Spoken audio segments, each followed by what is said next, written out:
A'udzubillahi minasyaitonirrajim. Bismillahirrahmanirrahim. Ang lahat ng papuri ay para lamang sa Allah subhanahu wa ta'ala. Naway ang kapayapaan, habag at awa ay sumasa kanyang propeta Muhammad sallallahu alaihi wasallam, sa kanyang pamilya, sa kanyang mga kasamahan, at sa lahat ng tao na tumahak sa kanyang landas, ang landas al-Islam, hanggang sa huling araw. Muli, binabati ko kayo ng sumainyo nawa ang kapayapaan, habag at pagpapala ng Allah subhanahu wa ta'ala. Welcome po sa ating programa, no?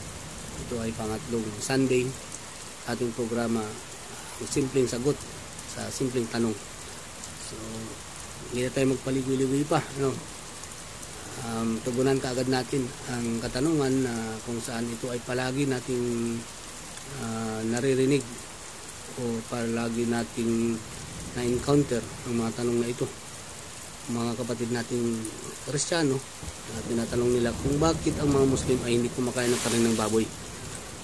So inaakala pa nga nila na ang baboy ay sinasamba ng mga Muslim. Waliyaudubillah. So bigyan natin ng linaw ang katanungan ito. Bakit hindi kumakain ang mga Muslim ng karne ng baboy? Diretsang sagot, dahil ang mga Muslim ay dapat sumunod sa mga ipinag-uutos ng nag-iisang Diyos, ang Allah, at iwasan ang mga ipinagbabawal. So ito ay ipinagbawal ng Allah subhanahu wa ta'ala. Pinagbawal ng Diyos na tagapaglikha na kainin ang karne ng baboy. Binanggit ito sa 4 na chapter ng Quran, no? Magbasa tayo ng isang chapter ng isang verse lang ng Quran na kung saan ipinagbawal ng Allah ang pagkain ng karne ng baboy. Sa chapter 5 verse 3. So, ang pangalan ng chapter na ito ay Suratul Maidah. Sinabi ng Allah sa pinakamalapit nitong hulugan sa wikang Tagalog, ipinagbawal sa inyo bilang pagkain ang mga patay na hayop, dugo, laman ng baboy, at ang alinmang inalay sa iba sa mga Diyos-Diyosan bukod sa Allah.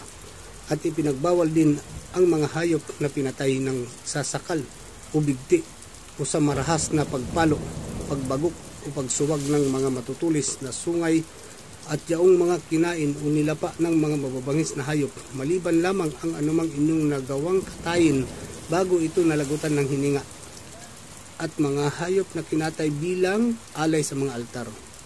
Pinagbabawal din sa inyo ang paggamit ng palaso o pana sa paghahanap ng kapalaran o pasya. Iyan lahat ay matinding pagsuway.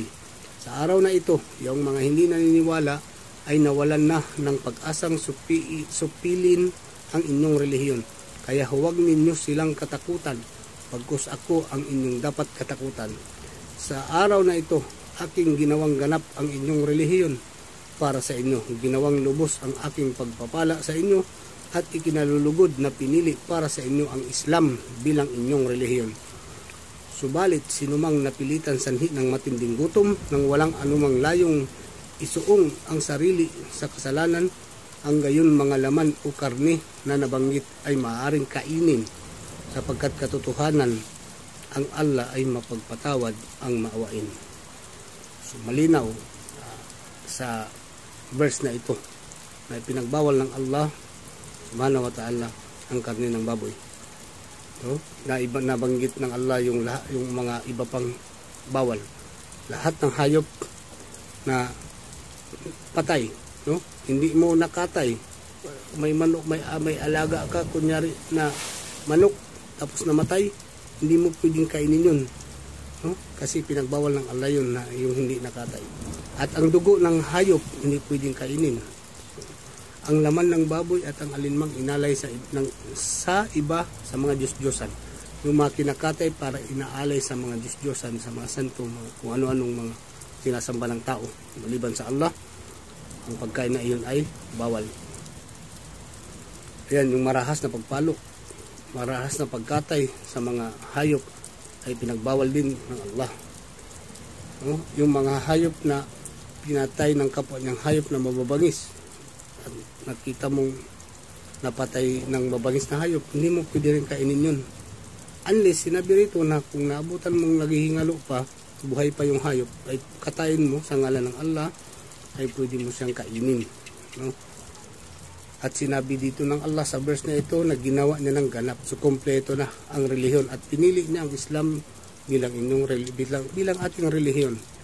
So malinaw sa lahat ng relihiyon na itong Islam lamang ang binanggit ng nag-isang Diyos na relihiyon, no? At ito ay katanggap-tanggap sa Allah dahil ito ang napili niyang pamamaraan ng pagsamba sa Kanya. Bilang isang naniniwala nag-iisang Diyos, narapat lamang na sundin natin ang Kanyang mga pinag-uutos at iwasan natin ang Kanyang mga ipinagbabawal. Bibigyan ko kayo ng halimbawa kung ano ang kahihinatnan sa pagsuway sa Diyos.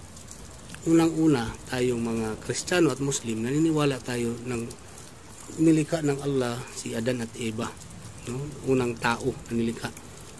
Doon pa sa paglikha sa kanila, doon sa paraiso, nagbigay na ng batas ang Allah, no? Meron ng Islam, binigay niya na ang batas haram at halal, yung ipinagbawal at ipinahintulot.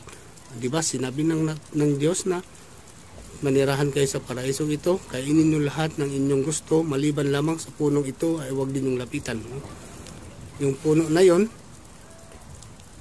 doon lang na pinagbawal sa kanila. Yung prutas, sabi pa doon sa Biblia, prutas, no? So sa paraiso allowed sa kanila kainin lahat maliban doon sa isang puno na yun. Pero anong ginawa nila? Sinuway nila ang utos ng Allah, kinain nila, no? Nilapitan ng puno at kinain nila dahil nadala sila ng bulong ng Satanas. Kaya nagkasala sila. So ganun din sa atin ngayon. May mga bagay na ipinagbawal ng Allah, narapat na wag natin iwasan natin. Narapat na iwasan natin upang hindi tayo magkasala. No? At pinagaan sa atin ng Allah. Sabi ng Allah doon sa last verse na binasa ko na pwede mo siyang kainin kapag to survive lang, wala ka nang mahanap na ibang pagkain at inumin na kung saan kailangan mong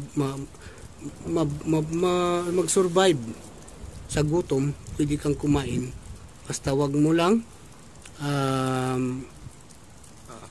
lang lubos na parang takam na takam ka, no? Kumbaga, kumain ka lang para lang mag-survive ka. So, ipinahintulot yun dahil anong sabi? Ang Allah ay maawain at mahabagin. Hindi pahirap ang Islam, mga kapatid, no? Kung yan lang ang pinagbawal, bakit hindi natin iwasan? Napakaraming pwede natin kainin na nilikha ng Allah. Sa simpleng ipinagbawal lang niya, hindi mo pwedeng iwasan. Kaya mag-isip po tayo, mga kapatid, mga kaibigan naming mga hindi Muslim, na simple lang yun. Ang sagot namin sa katanungan na yan, kami ay umiiwas sa mga ipinagbawal ng nag-iisang Diyos na tagapaglikha, no? At nararapat na sumunod tayo sa kanyang mga ipinag-uutos. So hanggang dito na lamang po. Assalamualaikum warahmatullahi wabarakatuh.